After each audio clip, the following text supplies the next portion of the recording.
It's time for a little comedy, a little content, and a lot of conversation. It's the Geno Jones Show, exclusively right here on YouTube. And now here's your host, Geno Jones.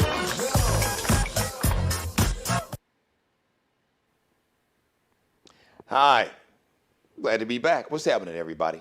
Welcome to the Geno Jones Show. It's my daily variety show, Monday through Friday, right here live on my YouTube channel. Glad to be back with you.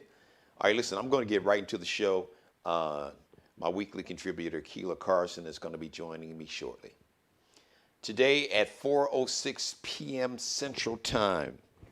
So that would be 5:06 if you're on the East Coast and 2:06 on the West Coast.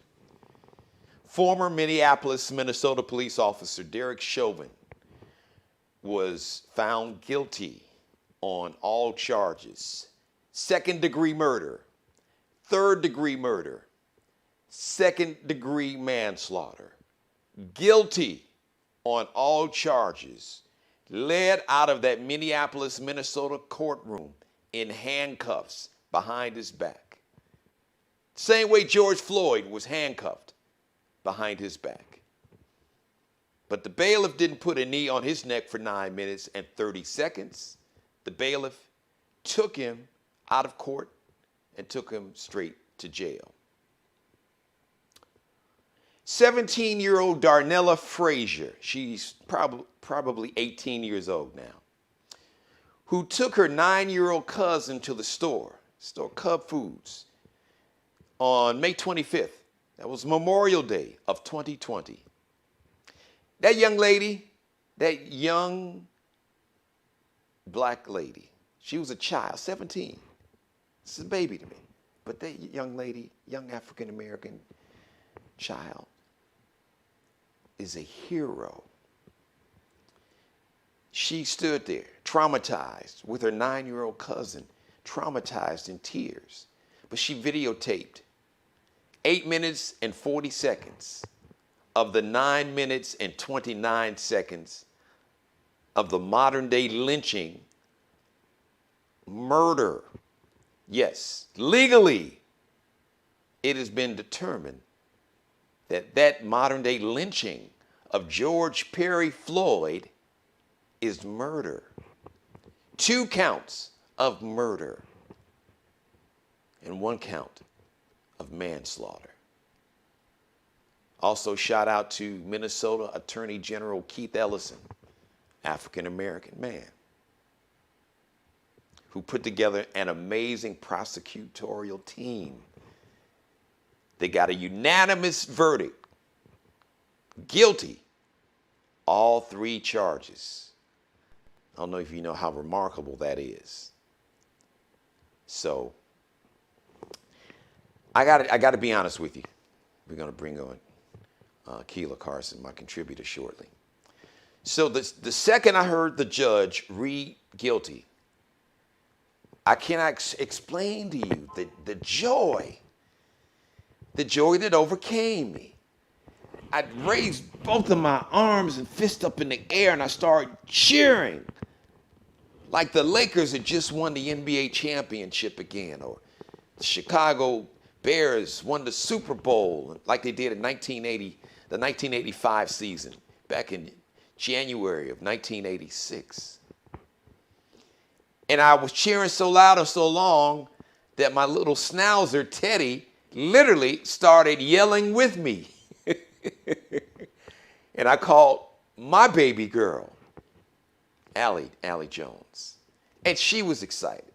And I called my firstborn, Boogie, a.k.a. Lauren Hill. She was working. She couldn't answer the phone. And I called Damaris, I called my wife, and I called my mom.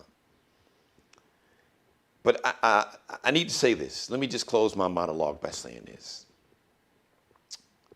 Justice would be if George Perry Floyd's baby girl, I believe her name is Gianna. If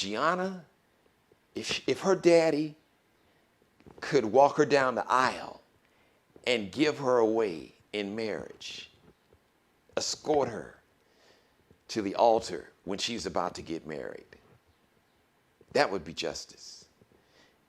If George Floyd's baby girl, if Perry's, because his family calls him Perry, if George Perry Floyd's baby girl could have her dad be her escort when she runs for homecoming princess or homecoming queen, that would be justice. If Gianna could have her daddy teach her how to ride a bike or teach her how to drive a stick shift or drive a car, that would be justice. If Gianna could have her daddy comfort her when her first boyfriend breaks her heart, that would be justice. If George Floyd's baby girl could have her daddy take her off to college and help her move into her dorm or student housing on her first day of college, that would be justice. So, Gianna, George Floyd's baby girl, truthfully, she'll never see true justice. George Floyd. So Gianna and her brothers and her aunts and uncles and cousins, they won't get true justice. But what they did get today is accountability. And even with this accountability that was so important for George Floyd's baby girl and all of George Floyd's family and for black people and people of color and even many just fair-minded white people all over the planet, got a form of accountability. But this accountability and the $27 million that the Floyd family got cannot bring George Floyd back. So true justice would be that George Floyd's baby girl could put her arms around her daddy's neck and give him a hug tonight. But she'll never be able to do that again.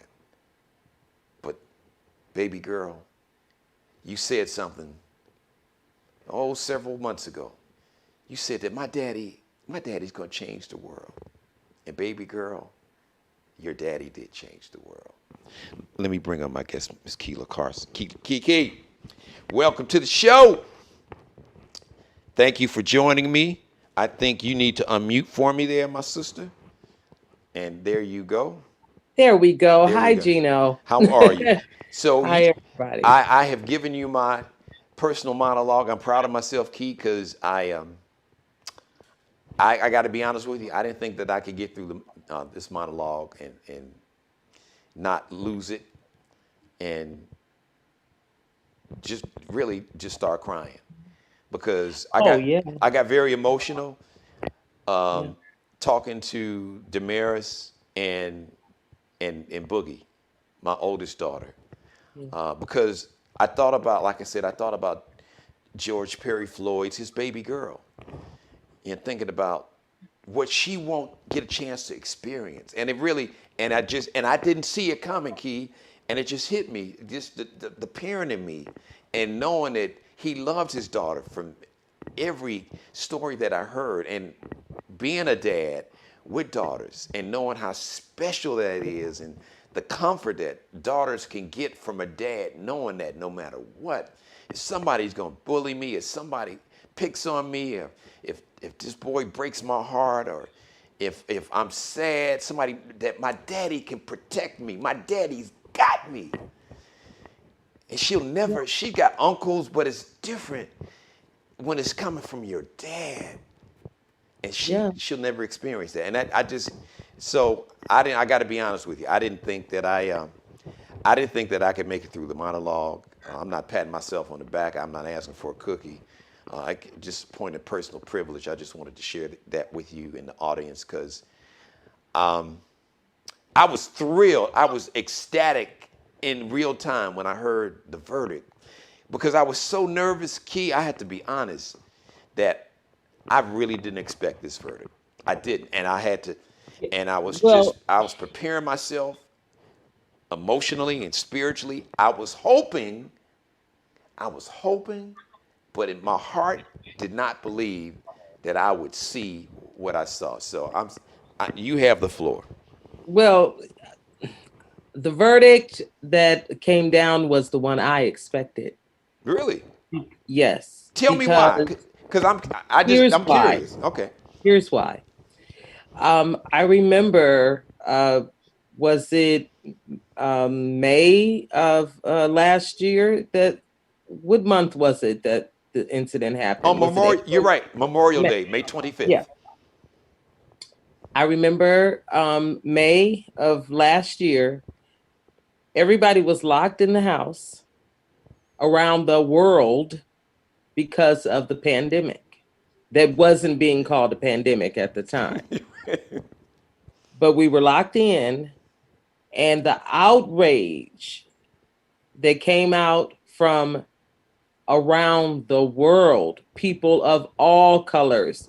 There were people protesting in the street in countries that I never heard of, True. where Black people never existed. And so when I saw that, I said, this is a bad day for this officer. So when the verdict came out today, I wasn't surprised. And so that's one component, the outrage by all of Americans, because we were glued to that TV. Good point. Had we not been locked in the house and people had not been exposed like they were to that video and the heinousness of it, I don't know that we might be where we are today. But then the other thing is the little girl, the young girl who shot that video. As Darnella Frazier. horrible, Let's say her name. Darnella Frazier. Darnella Frazier, had it not been for little Miss Frazier, through her pain, through her tears, holding that camera steady, Wow. like she was the director of photography on a movie set. Amen. She held that camera and made it irrefutable Yes. what had happened. Yes, Key. Man. Now you can deny, I don't know my taser from my gun. I don't know, my hands up versus my hand down. You can deny all, you can wiggle around. You cannot wiggle around that video almost 10 minutes with that knee on his neck. So I knew that he had to go down. He had to go down.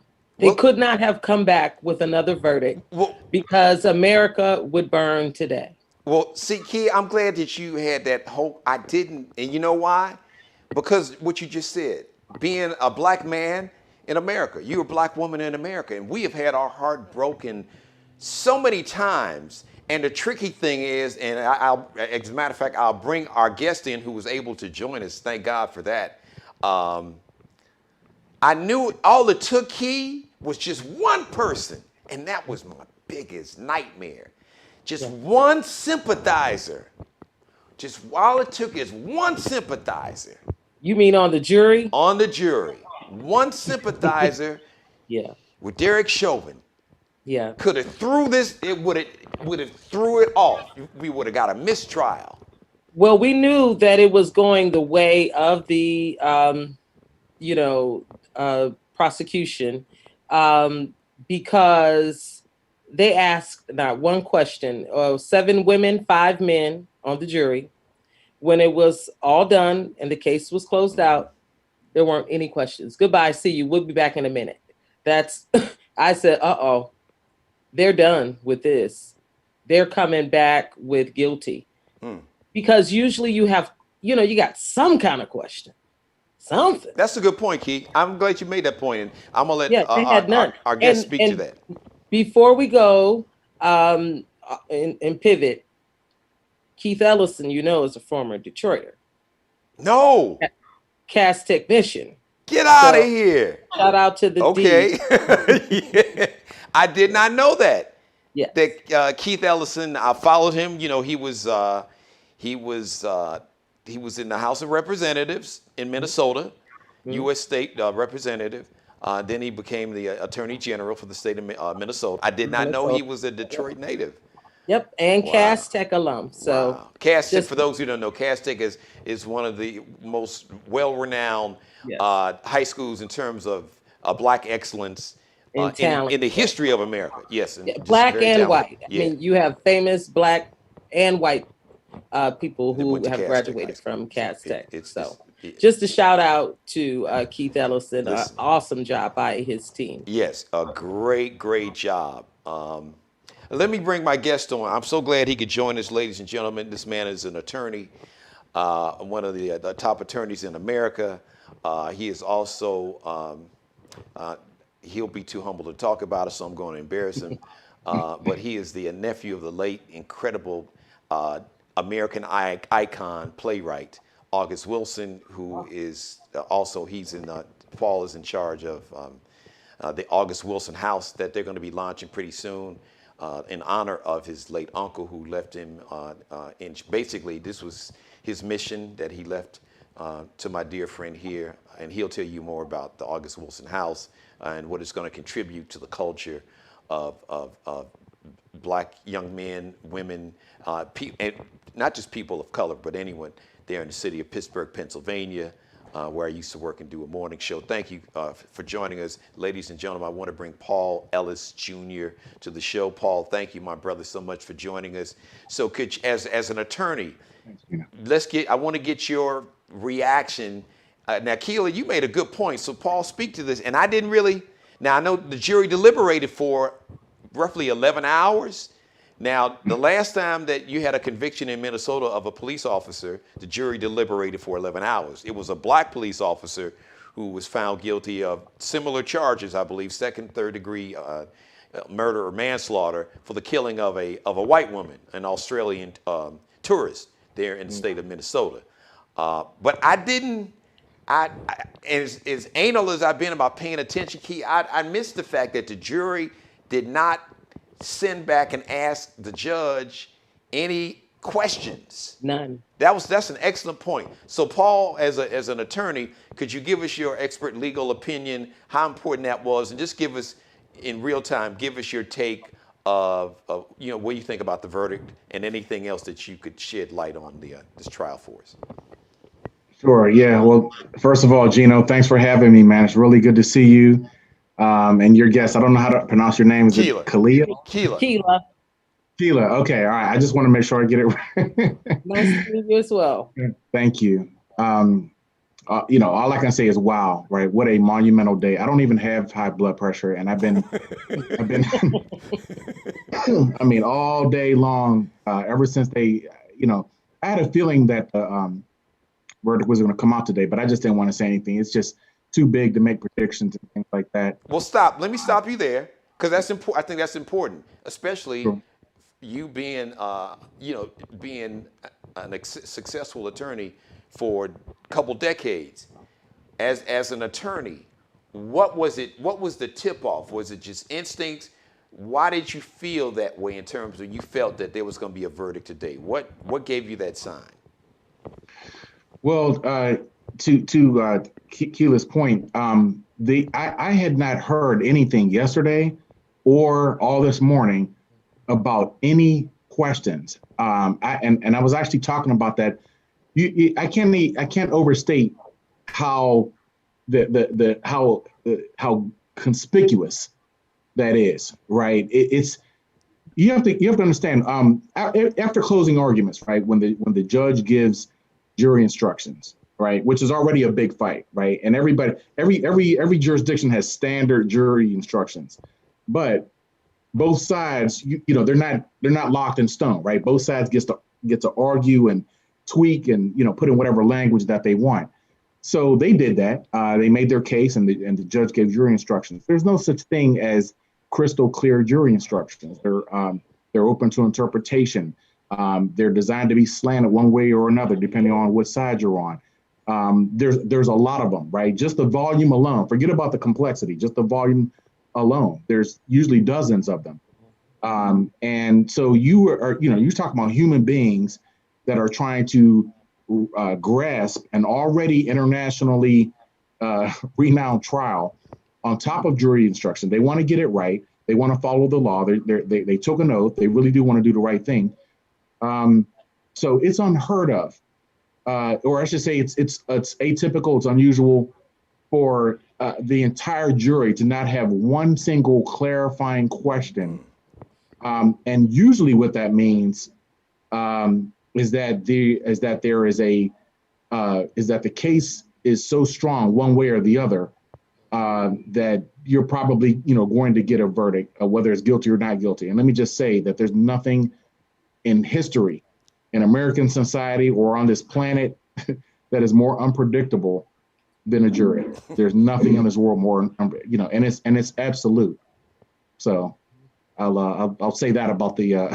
Wow, absolute! I love that word because it is final. Yeah, they have a lot of power, and that's why they don't let.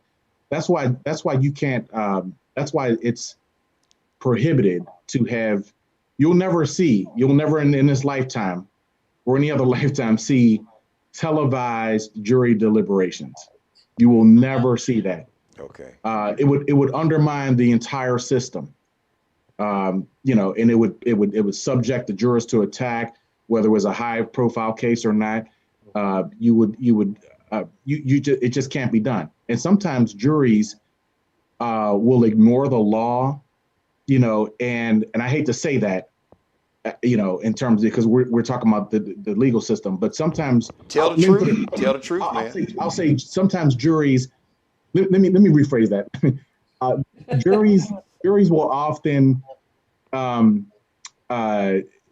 will often put more weight on the right thing, the right outcome, versus necessarily what the law may say. And they have the right to do that. A jury's decision is absolute. So what do you mean? Because that's important. Now, wait, let me stop you. When you say put more weight on the right outcome, that sounds very subjective. So the right outcome in terms of what determines how they define what the right outcome would be. What do you mean? Well, I mean, for example, an attorney may make a valid argument that's based on a technicality, but the jury may recognize that technicality, or in the totality of the circumstances may conclude that aspect of the trial is so small, so minor, so insignificant that it doesn't warrant any other outcome than what they've all agreed to in the first place. So that's an example. Attorney Ellis, so for example, if the law said that it is warranted that Chauvin kneel on his neck, that's a tactic that is commonly used and it's okay to do, if a person is squirming, the jury could have technically said, well, although he died in the act, the officer did not commit a crime by doing what he was taught to do. So could that be an example? Yeah, that's probably a remote example. but I understand what you're saying. And that's why, but see, what you just said is very important, because that's why the attorneys, and I don't know whoever followed the trial, they made a big stink about the law in Minnesota. Remember, every state's laws are different. Right. But there, the death had to be a significant factor, right? Not an absolute factor, not an exclusive factor, not an only factor. So a significant contributing factor, that's important in a case like this, especially now. You may have heard that the judge did not allow the prosecution to make the argument that there was a report showing, the existence of carbon monoxide, right, at normal levels, right, which would have further undermined the defense theory of the case. But it wasn't dispositive, because the kneeling on the neck was clearly a substantial factor. Now, Paul, for people who are watching, I need you to go to like pre-law here to explain. No. Just explain to the viewers, when you say not dispositive, what does that mean? What does that word dispositive mean? Not dispositive. Oh, it just means that it's not the end all be all, of the case. It's not. It doesn't determine the final outcome in its entirety and an absolute outcome. That's all. Good. So but it's a tough case. I personally thought that they had already made their case by then, and they were treading on dangerous waters. But that's easy for me to say, across town. So let me ask you: you were nervous. Did you, in your heart? Because in my heart, I didn't expect this. I wanted. I was hoping, but in my heart, I just felt I was afraid that there would be one sympathizer on that jury that would basically cause a mistrial, a hung jury, not a mistrial, but a hung jury. So what did you honestly feel, Paul? Did you honestly feel before 4:06 Central Time when the judge said guilty, second-degree murder? Did you expect to hear that or not? I learned a long time ago not to harbor expectations when it comes to high-profile civil rights cases. I still have a little bit of trauma from the Rodney King verdict. Yeah. And I was right there, with the rest of America watching it like a hawk. Same with OJ and same, and keep in mind, I'm from Pittsburgh. We've had the same number of ridiculous high-profile cases as you hear about anywhere else. We've had our own versions. Yes. And they've our own national cases.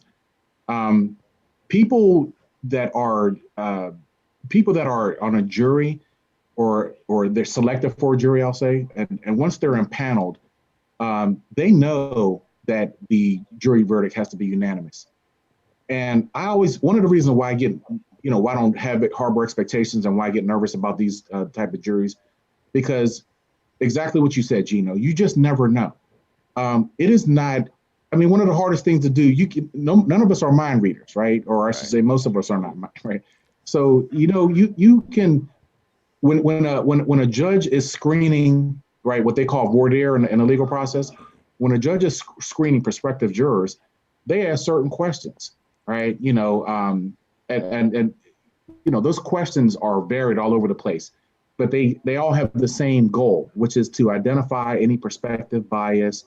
If you want to get out of jury duty, all you have to do is say, yeah, I've already made up my mind. They did it. Right. And then by law, they have to kick you off or not let you serve, because you have to, it's a legal requirement that you have to go in there with an open mind and listen to all the facts objectively. So they ask you questions about, if it's a racial case or whether it's gender, an abuse case. All the questions are tailored depending on what kind of case it is. If it's a domestic case, they'll ask you questions about, what you do for a living. If you're a police officer or if you're a caseworker, or you a therapist, has anyone in your family ever been abused, or how do you feel about abuse victims generally? Things like that. And it just varies. Fraud, larceny, anything like that. So now a person with a sinister motive may just lie, and just say, no, I don't have any of those biases, even though they do, and then they're serving on the jury, and then they become the lone holdout, and that's their way of sort of hanging the jury. It has happened. You can't, you can try to weed out people like that, but you can't get in somebody's head. So the system is not perfect in that regard. So let me put this. I want to put this question on the table for both of you guys. Key, you're very observant. So you, like me, we're outside, just kind of the non-lawyers' opinion and perspective. Yeah. Outside of the videotape, I think it's clear. The videotape was the prosecution's best evidence. Nightmare. Yeah, the best evidence for the prosecution, I would say.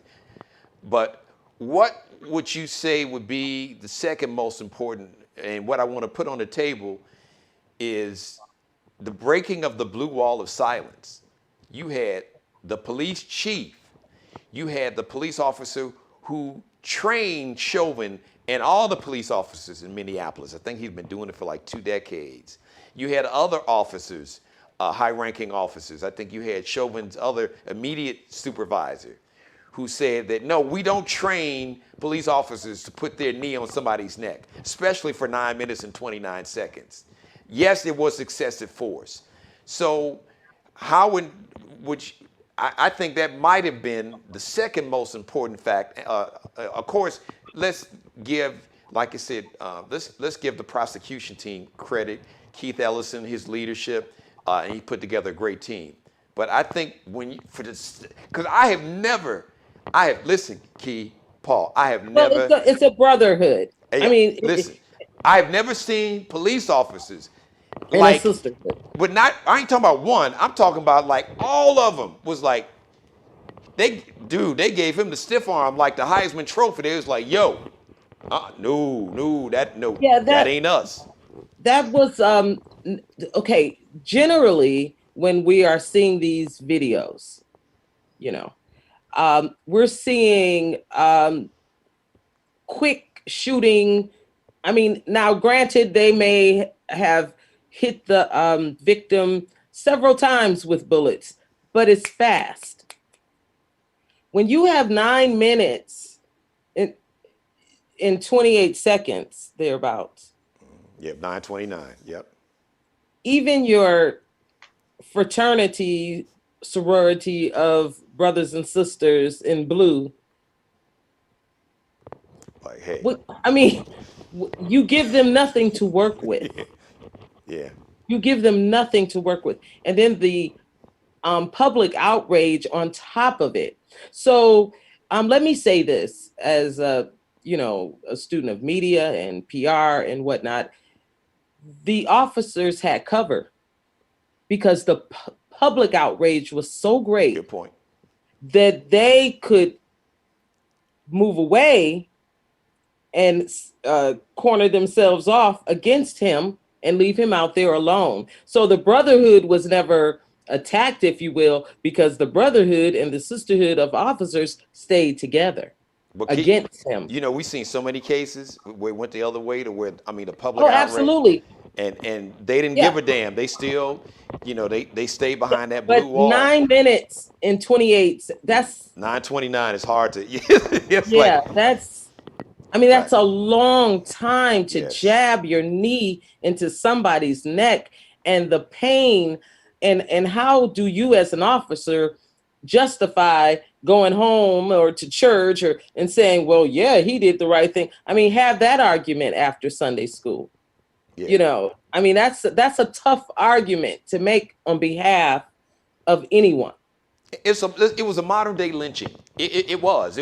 We have, I'm sure our ancestors, our grandparents, mine grew up in the South, that actually witnessed black bodies hanging from trees, witnessed lynching. This was a modern day lynching. The only difference was a rope and a tree was not used. It was a knee and the pavement of the street in Minneapolis, Minnesota.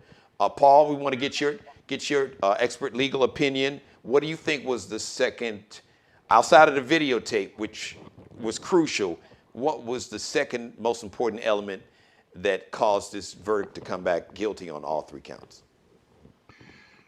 Yeah, and that's a very subjective question, but it's an important one. I obviously there's no way to overstate the power of that video evidence. If I had to pick a second element, it would be the testimony of the other officers, and I don't think that started during the case. I personally, let me share this with you, Geno. When I knew that they were going to throw him under the bus, I'm going to tell you when I knew. It was long before this trial. It was right after the videotape surfaced, and I can't stress this enough to you. One of the biggest problems with police, community police relations all over the country, it's the fraternal order of police. Yes, these police unions, they have these collective bargaining agreements. Their officers get caught. The politics that go on behind the scenes, right? Where they steer their arbitration. They have arbitration clauses. So they force arbitration, and then there's a finite list of arbitrators that they can choose from. They know which ones are police friendly, right? And then that same officer goes before that arbitrator. They pretend to hear the evidence objectively, and that's why you see that officer often back, on the street. And I have watched them operate with impunity. They are a problem all over the country. They are a reason why we don't have national federal standards, which are, that's if anything is needed for police reform is that qualified immunity. Let's just call it, like I've been preaching this for qualified immunity. Qualified immunity, right. If you can't, let me say this, and I've said it, I got on this rant last week. I did a whole special commentary. If I can't appeal to your sense of morality or humanity, if I go digging in your pockets, and if you know that your pension, you've been on the force for 30 years and you got several $100,000 in a pension coming, that money's gone, that I can come and grab your house. Oh, I need you to run me your bank account. Oh, run me that house is paid for. I need that deed. I need your car. If you start digging in people's pockets, you'll get their attention. Yeah. Exactly. I mean, I absolutely agree. And I think also that the lawsuits are going to tire very quickly, because if you keep handing out, here we go with Dante Wright, right? Mm-hmm. So imagine a Dante Wright settlement, Floyd settlement. That was $27 million. You get what I'm saying? And something happened next week, the city will be, the state will be bankrupt. Yes. I mean, you can't keep allowing. So even if we're not going to attack things civilly and do the right thing just because it's just, like you said, money, taking people's things away tends to make people pay attention. And these cities, these mayors and these unions, you start getting too many lawsuits costing the taxpayers too much money over and over and over and over again, you're going to have a problem. You're going to have a public outcry of, okay, something has to be done. You can't have officers bankrupting the city. government, cities. Yeah, and really, let's be honest, they're not really bankrupting the cities. You know whose pockets they're going in? It's us. That's taxpayer money. George, so the relatives that George Floyd has in Minneapolis, so their taxpayer money went to pay their family members. So why should, if something happens to a family member of mine, how is it that you're going to use my taxpayer money to reimburse me because you killed my son or my daughter? So Paul, I'm sorry, I didn't mean to cut you off. I want you to please finish your thought. It's important. We were just talking about what do you think? What was the second? I hate to rank it. What would be the second most important element that caused us to get this guilty verdict? Sure. Well, I was just saying that when the video first surfaced originally, the evidence was so damning and so powerful that that the Fraternal Order of Police, which is renowned, I cannot stress this enough, they are renowned for taking the most incorrigible, most unreasonable, most illogical. They're like the kings of gaslighting. Yes. They will in the face of incontrovertible evidence, they will come up with the most ridiculous alternate theories as to why their officer should not be fired or shouldn't be charged criminally or something like that. They're notorious for that. So for them, for the Minnesota Fraternal Order of Police, when this tape surfaced, their only argument was, well, he's not a reflection of the rest of the police. He's an anomaly. He's atypical. We understand what you're saying, but he's not a reflection. He's a drop in, that type of argument. Those are the, wow. They didn't take any of the positions that you heard during the trial. Not that they would have had all the scientific evidence, but they didn't even leave the door open for it. So I knew then that they were going to throw him under the bus. There was no excuse for it. Not that you could predict a criminal conviction, but I knew that they were going to throw him under the bus. They didn't even try to defend him. And sure enough, a few weeks later, you started hearing grumblings about the other officers. Well, I did say something. I said we should roll him over. And by the way, I was only on the force for a few months, a few weeks. I was just listening to my superior, So that's when you're talking about culture. You're talking about culture within a police precinct. That's the problem that many people have. They don't want. They think that good officers should say, "Listen, just knock that off. We don't do that here. We don't. That's not what we're about. Knock off that racist language. Get off of him. Things like that." That's when you see other officers. The blue wall that Keith was mentioning.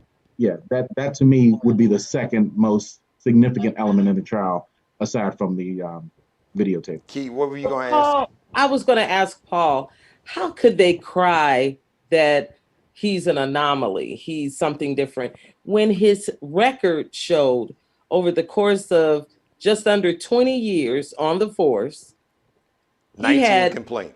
Almost as many. It was like 17, 18 19. complaints. Yep, 19. 19. Okay, 19 complaints, where only one, I think, he was punished. How can they have that argument or state that argument when his record shows that people have been complaining about his aggressiveness? I think one person said he was aggressive, and I forget the other term, but just over the top with his treatment of people. So how could they argue for him? Right. Well, listen, that's a great question. And to your point earlier about these mounting massive settlements, when you're employed, right, the number one rule is do no harm. Okay. Right. That's the number one rule. Right. You can make mistakes, oversights, things like that. But when you are a agent of the state or whatever municipal body that you're representing, you have the power to make them liable. Right. Depending on what you say and do, they can be liable for your conduct. So now, we were talking about the Fraternal Order of Police and their behind the scenes shenanigans and politics and things like that. There have been lots of officers that have engaged in conduct unbecoming, and then you learn that they have a history of complaints, right? So the normal argument that's advanced by the FOP is that, well, you're going to get that. It's you're a public figure. You're out in the community all the time. Of course you're going to get complaints. People they'll complain against you because you arrested them legitimately. Right. They'll complain against you just because you're a target or because they're trying to get some money or things like that. So that's the argument that's their most common argument. Now, with regard to the volume of the complaints, the reason why they feel comfortable, gaslighting and because it's because of the arbitration clauses and the things that happen administratively that I was talking about earlier. Out of 19 complaints, there'll be like, one or two that may have some merit or I should not say, let me rephrase that. They're not, let me use a children's, youth, and family. You know how a lot of domestic partners, they get into a dispute and then one of them will say that the other one, hurt me or something, even though they really didn't, but they're trying to manipulate the system because they want control of the kids or something like that. Right. So in a police situation, a lot of times a citizen will make a complaint against a police officer, and depending on what jurisdiction you're in, nothing happens as a result of it. They'll investigate it. The person doesn't pursue it. It'll go before a citizens police review board and not get any more traction or merit. And somehow during the administrative process, it's filtered down, and a lot of times they'll settle it, right? Maybe not even monetarily, but they'll settle it for some type of outcome. The goal in each one of those complaints is to make sure that the outcome is not like a verdict, right? A conclusion, right? You know how a lot of times you hear these settlements, and I'm not admitting any wrongdoing, right? But here's $1 million. Here's $1 million anyway, right? Listen. There's a reason for that, and it's because if you allow that to happen, then you have a record of convictions. You know what I mean? So out of 18 complaints, there may be like one that'll end up founded. Right. Listen, I'm about to lose you guys. Wow. Paul, you knocked this out the park. Great. Man, your contribution was excellent. Key, you always hit a home run. Now, listen, I know you both are busy people. We'll talk about this after the show. I'll call both of you guys later. If you can, I would love to have you guys back on tomorrow. The story will still be very fresh, obviously. It's going to be in the news for a while. But there's a lot of questions that I wanted to ask you, Paul. There's perspective we wanted to get. I know Keela wanted to get some more too. So if you guys are available tomorrow, I would love to have both of you guys join me so we can continue this conversation. I want to thank you, Paul Ellis, Attorney Paul Ellis there in Pittsburgh, Pennsylvania. Great legal perspective. Keela Carson is just Keela Carson, y'all. Tina Turner had a song called Simply the Best. She's simply the best. So that's all I got to say on that. So I want to thank both of you guys before I lose the satellite, and I'll talk to you guys after the show. And hopefully I can get both of my guests back on with me tomorrow. Thank you for letting me be a part of your life. As always, God bless each and every one of you. God, most of all, thank you for letting me do the Geno Jones Daily Show Monday through Friday, right here, live on my YouTube channel. Shout out to Mr. Bruce Gage, the official wardrobe stylist and consultant for the Geno Jones Show. Check him out on IG, Instagram, Bruce Gage, Gage, and flyballthestore.com. Markel Bailey, the official barber and hairstylist for the Geno Jones Show. Check him out on IG, on Instagram. Kelby Cuttin, KELBECUTTIN. President Biden is speaking to the nation right now on the Derek Chauvin verdict. Guilty on all charges. Second-degree murder, third-degree murder, second-degree manslaughter.